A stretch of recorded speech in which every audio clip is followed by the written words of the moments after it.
नमस्कार मित्रों, जय श्री राम। आशा करता हूँ कि आप सब स्वस्थ होंगे और अपनी तैयारी बेहतर से कर रहे होंगे। प्यारे मित्रों, जैसा कि आपको पता है कि हम अपनी सीरीज के जो है कि एक एक हिस्से को कवर कर रहे हैं और आगे बढ़ते हुए क्रम में हमने छंद के जो प्रमुख अंग हैं उनको जाना है।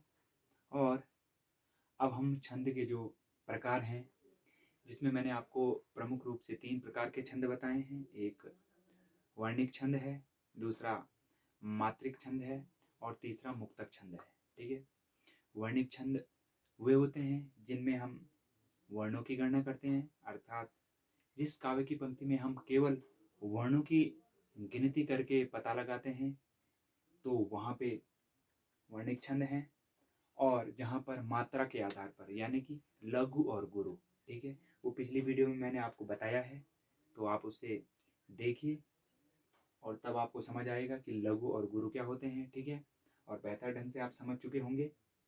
तो लघु और गुरु मात्रा के आधार पर, लघु जो छोटा होता है उसकी एक मात्रा होती है और जो गुरु होता है उसकी 2 मात्राएं होती हैं। ठीक है, यहाँ तक हमने क्लियर कर लिया था। ठीक है, फिर हमने मात्रिक छंद की अगर हमने आपसे बात करी थी तो उसमें क्या था कि मात्रिक छंद जो है कि 3 प्रकार का था। एक सममात्रिक छंद, दूसरा विषम मात्रिक छंद और एक अर्धसम। ठीक है यानी कि हमने बात करी थी सममात्रिक छंद, यानी कि जिसमें मात्राओं की मात्रा बिल्कुल समान होती है। ठीक है, जो मात्राएं होती हैं उसमें समान होती हैं। यदि 16 मात्राएं हैं तो चारों चरण में उसकी 16 मात्राएं होती हैं। यदि 24 मात्राएं हैं तो चारों चरणों में उसकी 24 मात्राएं होती हैं। और यदि 26 मात्राओं का छंद है तो उसके सारे चरणों में 26 मात्राएं होती हैं। तो हमने प्रमुख जो सममात्रिक छंद थे उसमें चौपाई जिसमें 16 मात्राएं होती हैं, गीतिका जिसमें 26 मात्राएं होती हैं, हरि गीतिका जिसमें 28 मात्रा होती हैं और रोला जिसमें 24 मात्राएं होती हैं वाले छंद जो थे, 4 प्रमुख छंद जो आपसे परीक्षा में पूछे जाते हैं, उनके बारे में आपको अच्छे से बताया है। ठीक है, अब हम आगे बढ़ते हुए क्रम में अर्ध सममात्रिक छंद। ठीक है आज का टॉपिक है हमारा अर्ध सममात्रिक, यानी कि जो दूसरा प्रकार है मात्रिक छंद का, अर्ध सममात्रिक छंद। ठीक है, आज हम उसके बारे में डिस्कस करेंगे। ठीक है, कि क्या है अर्ध सममात्रिक। ठीक है, जिसमें मात्राओं की संख्या असमान हो।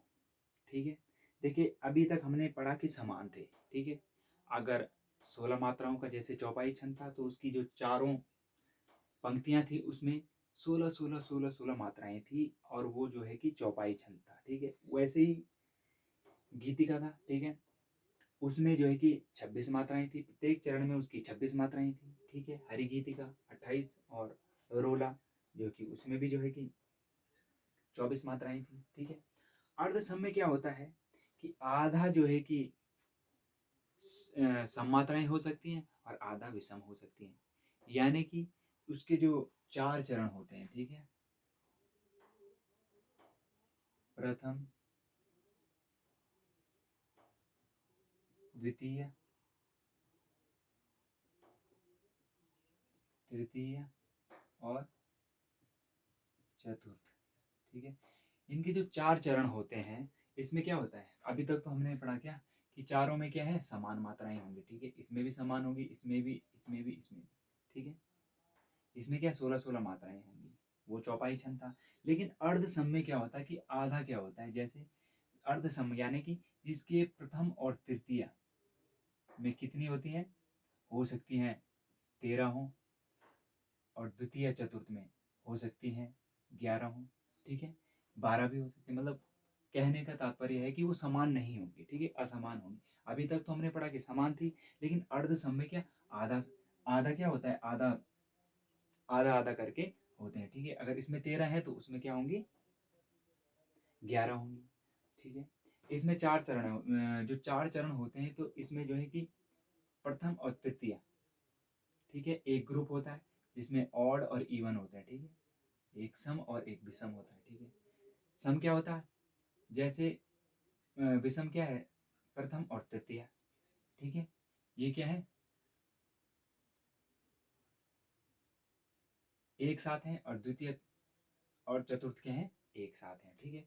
तो इसमें क्या होता है, आधा अलग होता है, आधा अलग होता है, यानी कि जो पहला और तीसरा चरण होता है एक समान होगा, और जो द्वितीय और चतुर्थ चरण होगा वो एक समान होगा, ठीक है। तो ये हमने आपको अर्ध सम्मात्रिक छंद कह रहा है। पहले क्या था कि चारों में ए समान थी, लेकिन अब इसमें क्या होगा, आधे में अलग होंगी और आधे में अलग मात्राएं होंगी, ठीक है। इसका एक बेहतर जो है कि प्रकार है वो है दोहा छंद, ठीक है। आपने दोहे पढ़े होंगे, रहीम के दोहे, कबीर के दोहे, ठीक है, हैं, मीराबाई के दोहे, ठीक है।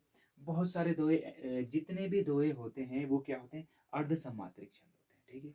ये बिल्कुल याद रखना दोस्तों, और ये बहुत ज़्यादा पूछा जाता है, ठीक है।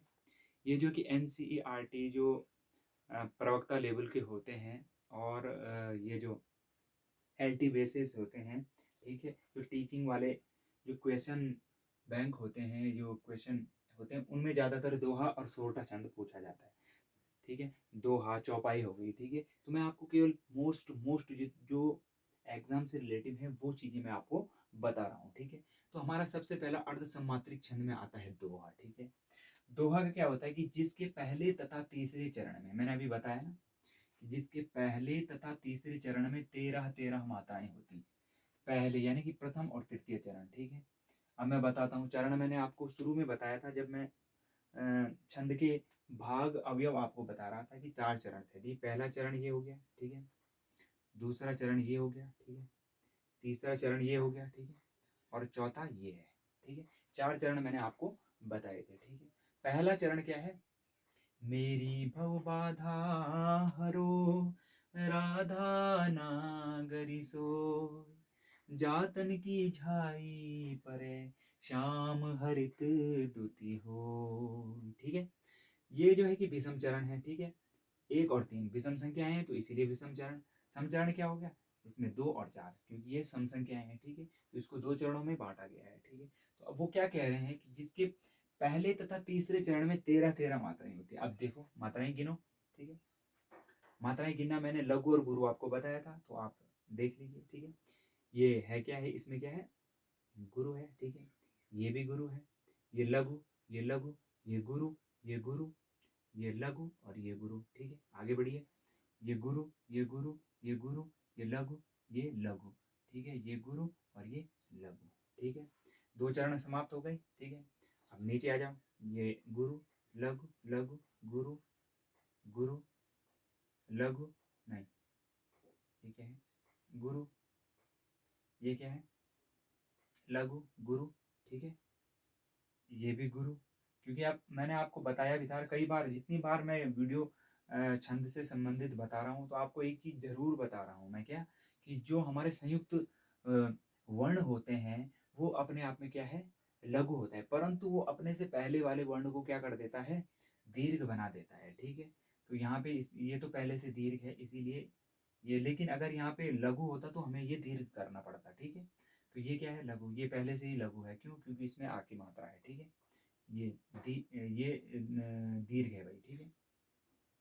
ये क्या हो गया, लघु, लघु, लघु, लघु, लघु, लघु, दीर्घ और लघु, ठीक है।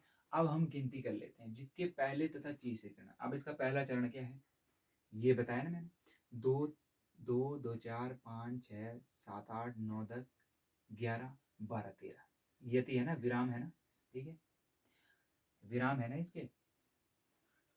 तो यहाँ पे क्या है, 13 मात्रा है, ये हमारा, ये क्या होगी, 13 मात्राएं होगी, ठीक है। अब इसका तीसरा चरण देख लो, 2 2 4 2 3 4 5 6 7 8 9 10 11 12 13, यहाँ पे भी 13 मात्राएं होगी।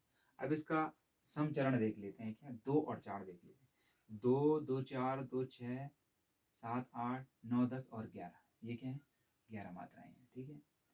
2 3 4 5 6 7 8 9 10 और 11, यहाँ पे भी क्या है, 11 मात्रा। तो ये सिद्ध हो चुका है कि ये क्या है, दोहा छंद है, ठीक है। दोहा छंद क्या है, जिसके प्रथम और तीसरे यानी कि जो विषम चरण है उसमें क्या 13-13 मात्राएं होती हैं, और जो सम चरण है उसमें क्या 11-11 मात्राएं होती हैं। वहां पे क्या होता है, दोहा छंद होता है। बहुत इंपॉर्टेंट है भाई, है नहीं, इसे तो मोस्ट याद रख लेना। अब दूसरा आता है हमारा सोरठा। ठीक है, याद बिल्कुल आसानी से, अगर कॉन्सेप्ट आप समझ रहे हैं तो आपको याद करने में कोई दिक्कत नहीं होगी। ठीक है, दोहा मैंने क्या बताया कि जिसके प्रथम और तीसरे विषम चरण में कितनी मात्राएं होती हैं, 13-13 मात्राएं होती हैं। ठीक है, और सम चरण यानी कि 2 और 4 चौथे चरण में कितनी 11-11 मात्राएं होती हैं। सोरठा क्या होता है, इसके ठीक विपरीत होता है। ठीक है, दोहे का ठीक विपरीत क्या होता है, सोरठा होता है। ठीक है, सोरठा कैसे होता है कि इसके जो है कि विषम चरणों में 11-11 मात्राएं होती है। अभी हमने दोहे में क्या पढ़ा था कि विषम चरणों में 13-13 मात्राएं थी। अब सोरठे में क्या होता है कि इसके जो विषम चरण है उसमें 11-11 मात्राएं होती हैं, और जो सम चरण यानी कि 2 और 4 जो होते हैं उसमें क्या 13-13 मात्राएं होती हैं। उदाहरण देख लीजिए आप। ठीक है, याद रखना दोहे का विपरीत कौन सा छंद है, सोरठा। और पूछा भी जा सकता है कि भाई सोरठा छंद का बिल्कुल विपरीत छंद कौन है, दोहा है, और दोहे का विपरीत कौन सा है, सोरठा है। ठीक है, हाँ, और एक चीज और याद रखना भाई, जो सोरठा छंद है हमने क्या बताया, इसके जो है कि 13-13 विषम चरण में क्या 13-13 मात्राएं होती हैं, और सम चरण में नहीं, इसके विषम चरण में 11-11 मात्राएं होती हैं, और सम चरण में कितनी 13-13 मात्राएं होती हैं। हमने रोला में क्या पढ़ा था, इससे पहले जो सममात्रिक छंद था। ठीक है, रोला सममात्रिक छंद था और 24-24 मात्राओं का था, लेकिन उसकी विशेषता क्या थी कि उसमें क्या है 13 और किसमें 13 और 11 पर उसकी क्या होती है यति, यानी कि विराम होता है। ठीक है, 13 और 11 पे उसमें विराम होता है। ठीक, तो यहाँ क्या है, यहाँ सोरठे का ध्यान रखना है कि सोरठे में क्या है विराम नहीं, बल्कि क्या होता है इसके मात्राओं का नंबर होता है इसमें। ठीक है, ये ध्यान रखना भाई। ठीक है, अब आगे आ जाइए। देखिए दोहा आपने समझा, दोहे का बिल्कुल विपरीत क्या होता है, सोरठा। ठीक है, अब उदाहरण देख लीजिए। उदाहरण क्या है, अब हम इसकी जांच भी तो करेंगे भाई, है ना। ठीक है, तो इसमें पहले मात्राएं लगा लेते हैं हम। ठीक है, मात्राएं लगा लेते हैं हम। ठीक है, नहीं, ये हो गया लघु, ये गुरु, ये लघु, ये गुरु, ये गुरु, ये गुरु, ये लघु, लघु लघु गुरु। ठीक है, ये क्या है लघु लघु गुरु, गुरु लघु गुरु। ठीक है, नीचे आ जाओ, लघु गुरु, लघु गुरु, लघु लघु गुरु, लघु लघु लघु लघु लघु लघु लघु गुरु, गुरु लघु और गुरु। ठीक है, अब क्या मात्राओं की गिनती कर लेते हैं हम। ठीक है, अभी क्या बताया, इसमें 13-13 मात्राएं हैं। ठीक है, सोरठे में क्या 13-13 मात्राएं प्रथम और तृतीय चरण में। तो देखिए ये क्या है, 1 2 3 4 5 6 7 8 9 10 11, नहीं 11-11 मात्राएं भाई। ठीक है, 11-11 मात्राएं थी। ठीक है, इसका विपरीत है वो 13। तो क्या है 1 2 3 4 5 6 7 8 9 10 और 11, इसके पहले चरण में कितनी 11 मात्राएं हैं। ठीक है, अब देखो ये तो विषम था। सम चरण में देखो 1 2 3 4 5 6 7 8 9 10 11 12 13, और सम चरण में 13 मात्राएं हैं। अब नीचे वाली पंक्ति में आ जाइए, 1 2 3 4 5 6 7 8 9 10 11। ठीक है, इसमें ठीक है 11 आ गई है। ठीक है, 1 2 3 4 5 6 7 8 9 10 11 12 13, और इसमें क्या है 13 मात्रा, यानी कि ये सिद्ध हो चुका है कौन सा सोरठा छंद है। ठीक है, क्या छंद है ये, सोरठा छंद है। आ जाइए अब आ जाइए बरवे छंद पे। ठीक है, ये जो अर्ध सम्मात्रिक है तीसरा छंद है बरवे छंद। ठीक है, बरवे छंद में क्या होता है कि इसके जो है कि विषम चरण में कितनी मात्राएं होती हैं, 12 मात्राएं होती हैं, और सम चरण में कितनी 7 मात्राएं होती हैं। ठीक है, बरवे, बरवे देखो नाम से ही स्पष्ट है कितनी 12, 12 है तो बरवे। ठीक है, ट्रिक है ये, बर यानी कि 12। तो इसके जो पहले और तीसरे यानी कि विषम चरण में कितनी 12 मात्राएं होती हैं, और सम चरण में कितनी मात्राएं होती हैं 7 मात्राएं होती हैं भाई। ठीक है, अब देखिए क्या, आ जाइए अब हम क्या करते हैं इसकी पहचान कर लेते हैं। ठीक है, बरवे छंद कि बाम अंग शिव शोभित शिवा उधार, हर शरद सुवारिद में जनु तड़ित विहार। बाम अंग शिव शोभित, अब ये इसका क्या है, प्रथम चरण हो गया, ठीक है। ये द्वितीय चरण हो गया, ये तृतीय चरण हो गया, ठीक है। ये चतुर्थ चरण हो गया, ठीक है। अब ये क्या कह रहे हैं कि इसके प्रथम और तृतीय यानी कि विषम चरणों में कितनी 12 मात्राएं होती, गिनो भाई अब, ठीक है। गुरु, लघु, गुरु, देखो अनुसार और विसर्ग जहां होते हैं वहां गुरु होता है, ठीक है, बता रखा है मैंने। लघु, लघु, लघु, गुरु, गुरु, ओ ये लघु हो गया, गुरु, लघु, लघु, लघु, गुरु, लघु, गुरु और गुरु, ठीक है। अगली पंक्ति में आ जाओ भाई। लघु, लघु, लघु, लघु, गुरु, लघु, लघु, गुरु, लघु, लघु, ठीक है। लघु, लघु, लघु, लघु, गुरु और लघु। अब आ जाइए, गिन लेते हैं भाई। अब देखो 12 मात्राएं हैं या नहीं, तो क्या 2 3 4 5 6 7 8 9 10 11 और 12, जी ठीक है। पहले चरण में तो 12 है। दूसरा चरण देख लेते हैं, 1 2 3 4 5 6 और 7, ठीक है। 1 2 3 4 5 6 7, 1 2 3 4 5 6 7, शिवा उधार।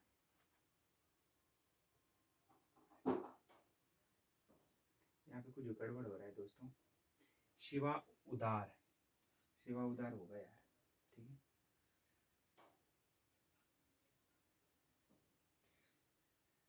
1 2 3 4 5 6 5 6 7, ठीक है। इसमें कितनी 7 मात्राएं हैं। आ जाइए अब नेक्स्ट पे, 1 2 3 4 5 6 7 8 9 10 11 12, ठीक है। यहाँ पे भी क्या है, तीसरे विषम चरण में 12 है।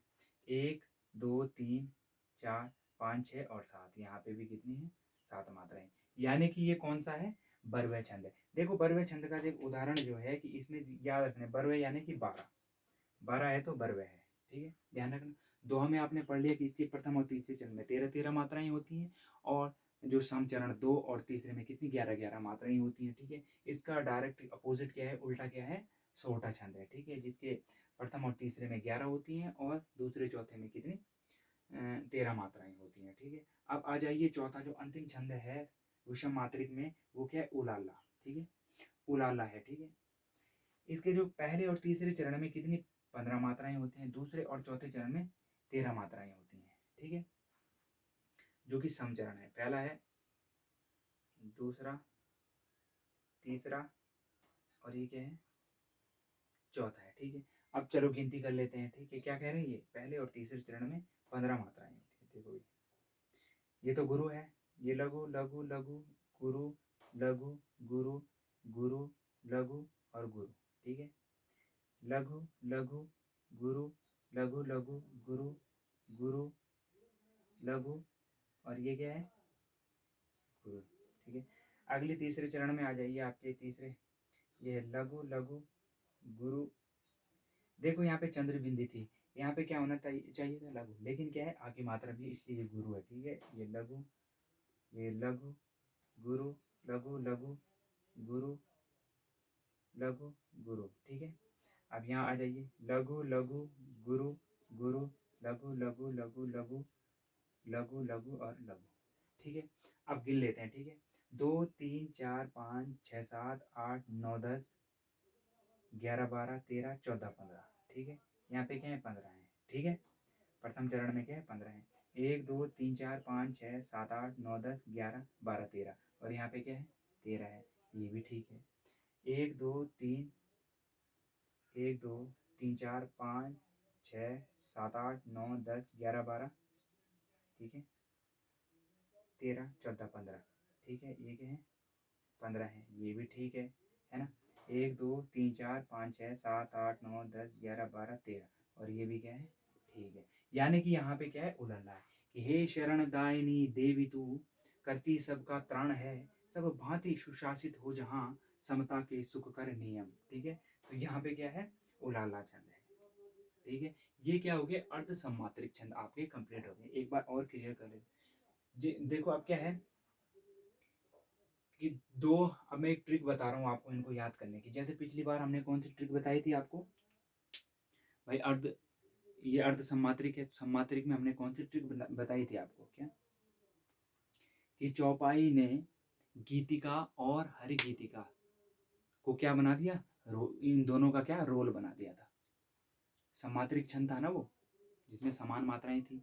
तो क्या चौपाई ने गीतिका और उसकी बहन हरिगीतिका का क्या बना दिया था, रोल बना दिया था। यहाँ रोल क्या था, रोला था। ठीक है, यहाँ हमने क्या बनाया है कि दोहा शोर मचाता है, कि दोहा क्या करता है, शोर मचाता है कि बरवे नामक उल्लू आया है।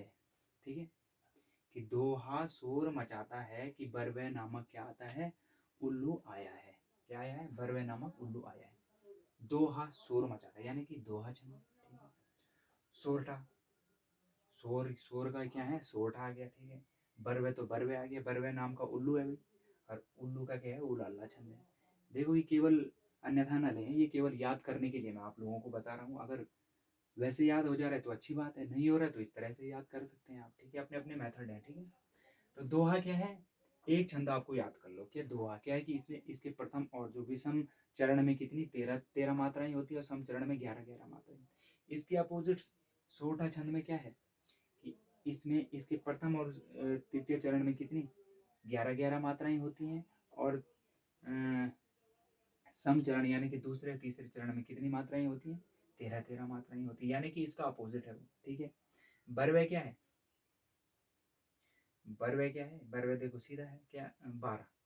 बरवे का आगे का ले लो, इसका ये ले लो, तो इसमें 12 हैं और आगे पीछे के हैं 7 है, यानी कि सम विषम चरणों में 12 मात्राएं हैं, सम चरणों में 7 मात्राएं हैं। उलाला, उलाला मतलब उल्लास कब मनाते हैं भैया, हर्षोल्लास के साथ क्या मनाते हैं, 15 अगस्त मनाते हैं भाई, है ना। उलाला ऐसे याद कर सकते हैं कि क्या, 15। ठीक है, उल्लास, उल्लास कब मनाते हैं हम, 15 अगस्त को, तो 15 ऐसे याद कर सकते हैं। ठीक है, अपने देखो अगर जैसे आपको याद हो रहा है, आप उचित समझ रहे हैं, आप उस तरीके से याद कर सकते हैं। तो क्या उलाला छंद में क्या उसकी विषम चरणों में कितनी 15 मात्राएं होती हैं, और सम चरण में कितनी 13 मात्राएं होती हैं। उदाहरण मैंने आपको बता दिए हैं और डिफाइन करके भी दिखा दिए हैं। ठीक है, देखो ये याद रखना, विषम चरण क्या है, प्रथम और तृतीय, और सम चरण क्या है, द्वितीय चतुर्थ। ठीक है, विषम यानी कि जो विषम संख्याएं हैं भाई, 1 और 3 विषम संख्याएं हैं ना, 1, 3, 5, 7। ठीक है, और सम संख्याएं 2, 4, 6। ठीक है, तो विषम ये चरण है। ठीक है, अर्ध सम्मात्रिक छंद हमने समाप्त कर लिया है। ठीक है, अब जो है कि सम्मात्रिक छंद का जो तीसरा प्रकार है, विषम मात्रिक छंद। पहले हमने पढ़ा सम्मात्रिक छंद। ठीक है, जिसमें सभी, जिसमें काव्य की पंक्तियों में सभी, अगर पंक्तियों में समान मात्राएं हैं, एक समान मात्राएं हैं, तो वहां पे सम्मात्रिक छंद है। ठीक है, जैसे हमने उदाहरण दिए थे किसके, चौपाई, गीतिका, हरिगीतिका और रोला। ठीक है, विषम अब आया हमारा अर्ध सम्मात्रिक, मतलब वो आधे हैं। ठीक है, जिसके मतलब जिसकी जो है कि विषम चरणों में कितनी अलग मात्रा होती है और सम चरणों में अलग मात्रा। वहां क्या था, विषम और सम दोनों में क्या एक समान मात्राएं थी। ठीक है, किसमें, सम्मात्रिक छंद में। यहाँ क्या है, विषम चरणों में अलग है और सम चरणों में अलग है, जिसके उदाहरण मैंने आपको दोहा दे दिया। ठीक है, और दोहे के बाद सोरठा हो गया, सोरठे के बाद आपका जो है कि बरवे हो गया, बरवे के बाद आपका उलाला हो गया। ठीक है, तो ये क्या है, अर्ध सम्मात्रिक छंद है। अब आ जाइए विषम मात्रिक, यानी कि इनके सारे चरणों में कितने विषम मात्रिक है, कुछ भी हो सकता है, कुछ कुछ भी बन सकते हैं। उदाहरण के लिए देखिए, ये विषम मात्रिक छंद क्या होता है कि या तो हो सकता है ये सम्मात्रिक छंद से भी लिया गया हो, कुछ भाग सम्मात्रिक छंद का हो और कुछ अर्ध सम्मात्रिक छंद का हो, यानी कि दो दो जो है कि छंदों से मिलकर ये बना हो सकता है इसमें दोहा भी हो और उलाला भी हो या रोला भी हो। ठीक है, या हरिगीतिका भी हो, कुछ भी हो सकता है। ठीक है, तो अभी देख लेते हैं हम। ठीक है, विषम मात्रिक छंद क्या होते हैं, दो अलग अलग छंदों का मेल होता है भाई। ठीक है, दो अलग अलग, मैंने बताया ना आपको, कोई भी वो सम्मात्रिक भी हो सकता है, विषम मात्रिक भी हो सकता है। ठीक है, अब इसमें पहला प्रकार क्या है, विषम मात्रिक छंद का ध्यान रखें कि इसमें विषम इसलिए होता है क्योंकि इसमें कोई भी दो छंद एक साथ आते हैं, ठीक है, इसीलिए क्या है, विषम मात्रिक छंद है, ठीक है। तो इसमें क्या, दो अलग अलग छंदों का मेल है, ठीक है। अब पहला आता है हमारा कुंडलिया। मैंने आपको बताया था कि कुंडलिया में 6 चरण होते हैं भाई, ठीक है। अमूमन आपसे अगर पूछा जाए कि छंद के कितने चरण हैं, तो आपका उत्तर होना चाहिए 4, जो मैंने आपको हर एक पंक्ति में डिफाइन किया है कि 4 होते हैं। लेकिन अगर आपसे पूछा गया कि कुंडलिया में कितने छंद होते हैं, कितने चरण होते हैं, तो आपका उत्तर होना चाहिए 6 चरण, क्योंकि ये दो ही जो है कि विषम मात्रिक छंद है, कुंडलिया और छपैया, जिसमें 6 चरण होते हैं, ठीक है भाई। अब आ जाइए कि कुंडलिया किन दो से बना है, ठीक है। कुंडलिया बना होता है दोहा प्लस रोला। भाई देखो, दोहा क्या है, अर्ध सम्मात्रिक छंद है, मैंने कहा था ना कुछ भी हो सकता है। और रोला क्या है, सम्मात्रिक छंद है। भाई अर्ध सम्मात्रिक यानी कि इसके प्रथम और तृतीय चरण में 13-13 मात्राएं हैं, और जो है कि विषम चरणों में इसकी 11-11 मात्राएं हैं। रोला क्या है, रोला के सभी चरणों में कितनी, 24-24 मात्राएं होती हैं भाई, है ना। रोला के क्या, सभी चरणों में कितनी, 24-24 मात्राएं होती हैं भाई। अब देखिए उदाहरण से, पहले चलो अभी और सीख लेते हैं इसके नियम क्या है, हम देखो। शुरू के 2 चरणों में दोहा दोहा होता है भाई, ठीक है। जो शुरू के 2 चरण है, यानी कि ये 1 2 3 4 5 6 चरणों का हमने ये क्या है, कुंडलिया लिखा हुआ है, ठीक है। अब आपको पहचानना है कैसे। अब आपको ये, अगर आपको दोहा पता है, रोला पता है, तो आप तो ऐसे भी एकदम से कर लोगे, लेकिन इसकी पहचान क्या है कि शुरू के 2 चरण, यानी कि ये जो 2 चरण हैं, ये क्या होंगे, दोहा होगा, ठीक है। कैसे, दोहा आपको पता है कि इसके जिसके प्रथम और तृतीय चरण में 13 मात्राएं होती है, गिनो। लघु लघु गुरु गुरु गुरु गुरु लघु गुरु गुरु लघु गुरु लघु गुरु लघु लघु। अब देखो गिनो भाई, 1 2 3 4 5 6 7 8 9 10 11 12 13, देखो 13 आई ना, 2 3 4 5 6 7 8, 2 3 4 5 6 7 8 9 10 और 11, ठीक है। ये क्या है, इसमें गुरु होगा, ठीक है। नीचे क्या है, ये संयुक्त व्यंजन है, ठीक है, इसीलिए यहाँ पे क्या है, डबल आ गया, तो ये क्या है, 11 है। इससे आपको स्पष्ट हो गया है कि इसमें क्या है, दोहा है, ठीक है। अब आपको नियम पता है, ठीक है।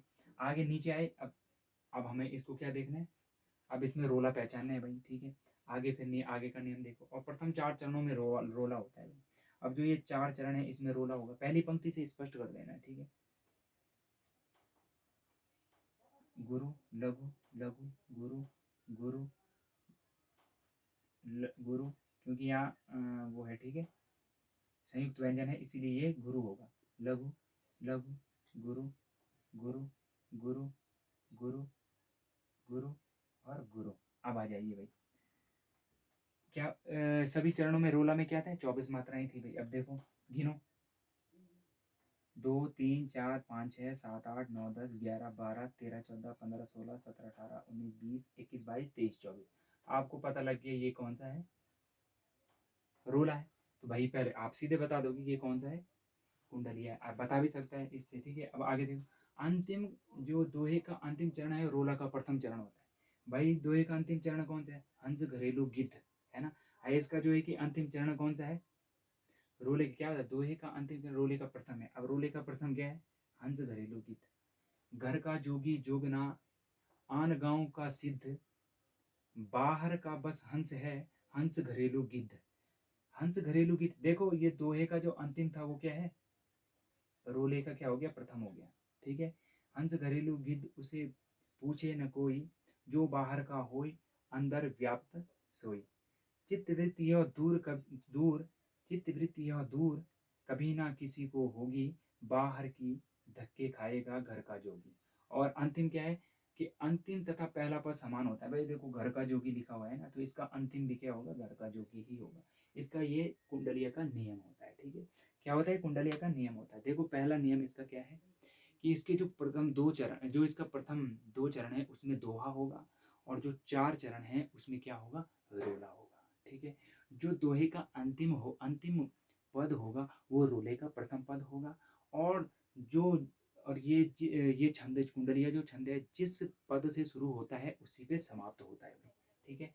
तो ये मैंने आपको कुंडलिया समझा दिया है, काफी अच्छे ढंग से आप समझ चुके होंगे, ठीक है। देखिए इसका पद, पहला पद जो है कि वो अंतिम शुरू हो, अंतिम खत्म हो, वही हो रहा है, ठीक है।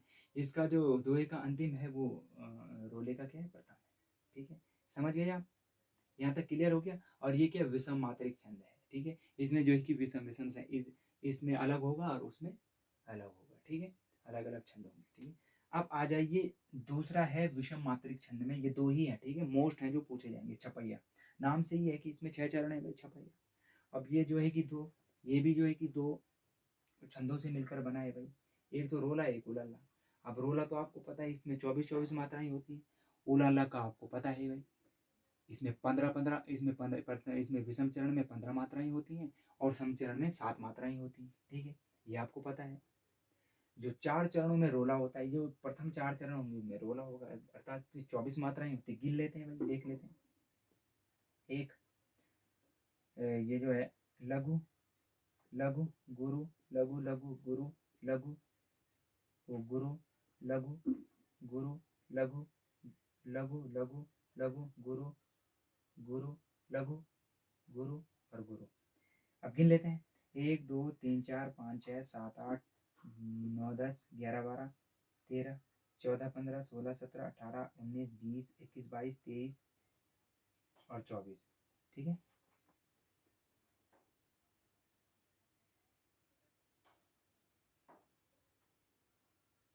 ठीक है, तो इसमें क्या है, पहला क्या बताया, रोला, तो इसमें 24 मात्राएं हैं, ठीक है। तो कितने हो गई ये रोला हो गया, ठीक है। और दूसरे में क्या है उलाला। अब उलाला भी देख लेते हैं, उलाला में कितनी मात्राएं हैं भाई, हमने क्या 12 मात्राएं कही थी, ठीक है। एक ये गुरु हो गया, ये बीच की मैंने लाइनें छोड़ दी क्योंकि आपको मैं ये केवल समझाने के, जिसके जो प्रथम 4 चरण है उसमें क्या होगा, रोला होगा, और जो अंतिम के चरण है उसमें क्या होगा, उसमें क्या होगा अंतिम के जो चरण है उसमें क्या होगा, उलाला होगा। देखो भाई, गुरु, गुरु लघु, गुरु लघु, लघु लघु गुरु, लघु लघु लघु, लघु लघु लघु लघु लघु लघु गुरु, गुरु लघु और गुरु। गिनो कितने, कितना बताया उसने, कितनी 15 मात्राएं होती हैं, ठीक है। 2 2 4 अरे 5 7 8 9 10 11 12 13 14 15, 15 पे ये थी है, और ये कितनी होंगी, 7, 1 2 3 4 5, कितनी कितनी होंगी, 7, 7 क्यों होंगी भाई, कितनी होंगी इसमें, 13 मात्राएं होंगी पूरी, ठीक है। 1 2 3 4 5 6 7 8 9 10 11 12 13, ठीक है। ये इसमें कितनी है, 13 मात्राएं हैं। एक मगन कब न हो मोद में, ठीक है। 1 2 3 4 5 6 7 8, 1 2 3 4 5 6 7 8 9 10 11 12 13, 13 मात्राएं हैं, ठीक है। ये 13 मात्राएं हैं। तो आपको स्पष्ट हो चुका है कितना, कि जो छपैया है उस वो दो छंदों से मिलकर बना है, एक तो रोला से मिलकर बना है और दूसरा छपैया। रोला क्या है, जिसमें 24 मात्राएं होती हैं, और छपैया में कितनी मात्राएं होती हैं, छपैया में कितनी मात्राएं होती हैं, इसके विषम चरण में क्या होती हैं, 15 मात्राएं होती हैं, और सम चरण में कितनी मात्राएं होती हैं, 13 मात्राएं होती हैं, ठीक है। यहाँ तक डाउट क्लियर। देखो विषम मात्रिक छंद केवल दो ही है, ठीक है। आपसे दो ही पूछे जाएंगे, एक कुंडलिया और एक छपैया। कुंडलिया मैंने बेहतर ढंग से आपको बता दिया है, दोहा प्लस रोला, और छपैया क्या है, रोला प्लस उलाला, ठीक है। बाकी अर्ध सम्मात्रिक छंद मैंने आपको बता दिया, दोहा सोठा बरवे और उलाला, ठीक है। दोहा शोर मचा रहा है कि क्या, बरवे नामक उल्लू आज आया है, ठीक है, बरवे नामक उल्लू आया है, ठीक है। यहाँ तक आप समझ गए। अब एक है मुक्तक छंद, ठीक है, अब वो भी बताना बहुत जरूरी है भाई। मुक्त छंद जिसे हम कह सकते हैं, ठीक है, ये अंतिम है, वो है मुक्त छंद।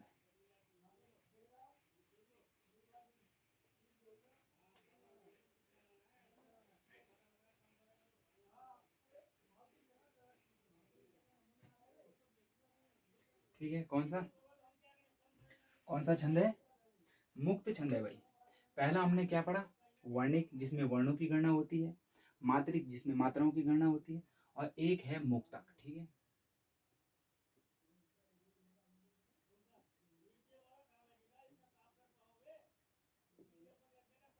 मुक्तक छंद भाई। भाई इसके प्रणेता कौन है? इसके प्रणेता हैं सूर्यकांत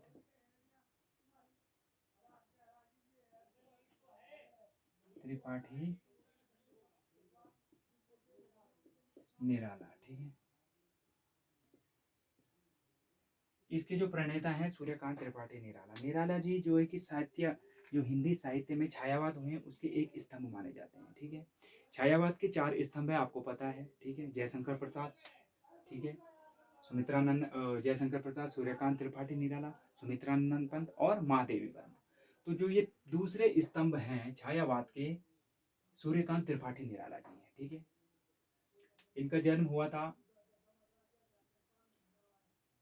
1897 ईस्वी में हुआ था। ठीक है भाई,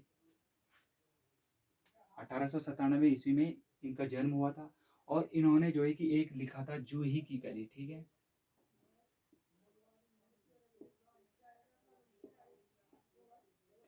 इन्होंने इसमें मुक्त छंद, यानी कि छंद रहित, यानी कि मात्रा रहित, वर्ण रहित, वर्ण रहित तो खैर वर्ण तो होंगे ही। ठीक है, इसमें छंद रहित, यानी कि इन्होंने क्या किया था इसमें, इसमें मुक्त छंद, यानी कि जो भाव हृदय में आए उनके, जो भाव उनके हृदय में आए हैं, ठीक है, उन्होंने क्या किया है, उन्हीं भावों से जो है कि कविता रचनी, स्वतंत्र रूप से रची है, इसीलिए इसे मुक्त छंद कहा गया है। इसमें कोई ना कविता को बांधा गया है, किसी उसमें बांधा गया है, और ना ही इसमें जो है कि किसी प्रकार का जो है कि छंद का जितना भी ग्रामिक ग्रामर का पोर्शन है वो नहीं रखा गया है। ठीक है, तो इसीलिए जो है कि यहाँ पे क्या है, मुक्त छंद है। और उनकी कविता अगर आप पढ़ते हैं तो उसमें वो तो ना ही कोई नियमबद्ध तरीके से बंधी हुई है, और ना ही उसमें जो है कि किसी प्रकार का यति है, ना ही उसमें किसी प्रकार के गण है, ना ही उसमें किसी प्रकार के विराम है। ठीक है, वो अपने हिसाब से लिखी गई, जो भाव उनके हृदय में आए उस हिसाब से उन्होंने उसमें लिखा है। तो तब से जो है कि उन जो मुक्तक छंद या मुक्त छंद है उसके प्रणेता किसको कहा गया है? सूर्यकांत त्रिपाठी निराला जी को कहा गया है। ठीक है, और इनका जन्म हुआ था 1897 ईस्वी में हुआ था। ठीक है जी, और इनकी जो मृत्यु हुई थी वो 1980 में हुई थी, अप्रोक्सीमेट शायद 1980 में हुई थी। ठीक है, 1897 में इनका जन्म हुआ था, और ओ माफ कीजिए 1962 में। ठीक है, 1962 में इनकी मृत्यु हुई थी। ठीक है, हाँ मैं थोड़ा जरा डाउट होगा, सुमित्रानंद पंत जी का हुआ था। ठीक है, तो यहाँ तक आप क्लियर हो चुका है। ठीक है, ये है मुक्तक छंद। अब है वर्णिक छंद। देखो वर्णिक छंद ज्यादातर पूछे नहीं जाते हैं, ये संस्कृत में इनका प्रयोग बहुल्य रूप में किया जाता है।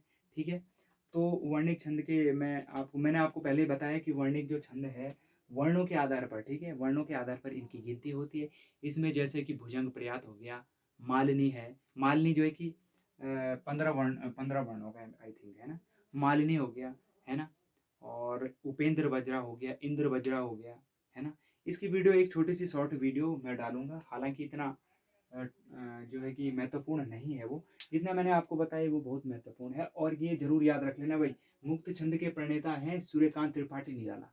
ये तो मुझे लग रहा है कि ये तो शायद पूछा ही जा सकता है, अगर छंद का टॉपिक है तो सूर्यकांत त्रिपाठी निराला। जूही की कली का कोई हो सकता है कि जूही की कली का कोई एक कोटेशन आपको दिया जाए, और उसमें जो है कि कहा जाए कि भाई कौन सा छंद है, आप ना ही उसमें वर्ण गिन पाओगे, वर्ण गिनोगे भी, मात्राएं गिनोगे भी, लेकिन वो किसके अकॉर्डिंग नहीं होंगी, किसी भी छंद के अकॉर्डिंग नहीं होंगी। ठीक है, डायरेक्टली होंगी, अगर गद्य रूप में होगा तो वो मुक्त छंद है। ठीक है, सूर्यकांत त्रिपाठी निराला का तो याद रख लेना कि जो मुक्त छंद के प्रणेता हैं सूर्यकांत त्रिपाठी निराला, जन्म 1897 में हुआ था उनका, और मृत्यु 1962 ईस्वी में हुई है। ठीक है, तो वीडियो कैसी लगी कमेंट बॉक्स में जवाब देना दोस्तों, है ना। और लाइक कमेंट और शेयर ज़रूर करना अगर अच्छी लगी हो, पसंद आई हो, ठीक है। नहीं भी आई होगी तो चलेगा, है ना। और अपनी तैयारियां करते रहिए, ठीक है। अब मिलते हैं अगले अलग टॉपिक के साथ। मैं अब लेके आऊँगा आपके लिए संधि, ठीक है। मेरे दोस्त काफ़ी लोग कह रहे हैं कि अब आप संधि का पार्ट बनाइए, ठीक है। तो मैं अब नेक्स्ट वीडियो में संधि लेके आपके सामने आऊँगा, ठीक है। तब तक के लिए नमस्कार। जय हिंद, जय भारत, जय श्री राम।